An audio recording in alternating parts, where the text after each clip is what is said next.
speaking of questions that have come up, Booga, you've been teasing everybody.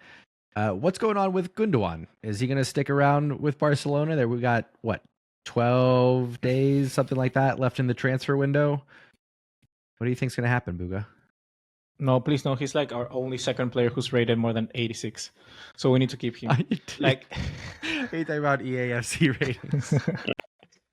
No, like low-key Gündoğan. I understand. I could see why he may want to go. Like, I can see it. I feel he's a sort of player that just hasn't sort of fitted directly or very well settled into the squad. I think I understand it. Like, people has always been a bit nervy next towards him, but he's an amazing player. Like, he's a very, very good player, and easily I could rank him in the top 10 midfielders right now in the world. Like, no problem. Problem is, where's he gonna play?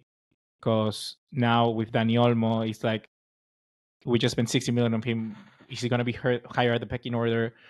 Also, what is his relationship with Flick? We don't know, from the German national team. So things like that, always, we just don't know about it. And at the end of the day, look, if he goes, give me 40 million, give me 30 million. Like, I could see Gündoğan like in which team could he go to? I'm thinking like he could go back to Manchester City, or maybe he could even do like an Arsenal type of thing, because he's still up there. He's still up there. It's either he goes to one of those teams or he goes to Fenerbahce with Mourinho.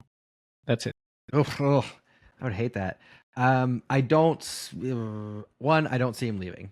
Two, if he does, there's no way we're getting 30 or 40 million, because Barcelona, ever since the Neymar fiasco, we have lost leverage in the transfer market. Yeah. Everybody treats Barcelona like we're desperate, and it's because we are. That created a ripple effect that Barcelona just lost clout in the transfer market. Dude, Frankie Kessie would be so good in this double pivot. He was so good next to Frankie in the double pivot. Like, come on, dude. He was amazing. I'll give you that, actually. I'll give you that, actually. He would Go ahead, Pablo. Amazing. He would be the Goretzka. Oh, oof. It's getting hot in here. Pablo, calm him down. I don't know if you would, mate. You know, like he had a good role at Barca, but I don't know about him in a double pivot.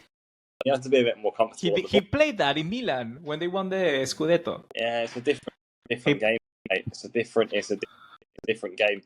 In terms of Gündoğan, though, I mean, I do wonder where his role is in this team. I don't know if it's in a double pivot, and I don't think it's in number 10. I think number 10 is for Dani Olmo, by the way. Number 1 is for Dani Olmo. Dani Olmo will take the number 10, and he'll be the starter for this team. And then I think behind him, you've got all sorts of options. Fermina's got to be up there too. Flick's got a headache problem on his hand if all people are available, by the way. And I agree. I think Gündoğan's had a bit of a culture clash at Barca, actually. I don't think it's worked out. From the second he stepped into the dressing room, I think there's been a conflict a little bit. And I think that's come up at different moments. The Araujo situation, for example. The Clásico, the first one, Montjuic, didn't like the reaction after the game either. There's been moments with Gündoğan. I would understand him wanting to move on. I don't think there's enough time in the window left for it to happen. And after Flick's words last night, it seems like the situation calmed down, really. But I'm intrigued to see his role in the team, and I don't see it very clearly. Yeah, I get you. In that regard, I put him in the same boat as Gavi. Right. He's not quite defensive enough to be the double pivot. Do you want to leave him up there as an attacking midfielder? We'd have to play a bit more narrow, because I agree he's not a number 10 necessarily. So I'm very curious what the team will look like when everybody's fit, and we'll see. We'll see what happens if we get everybody fit. Fingers crossed. we gotta get to that point first, but we'll see.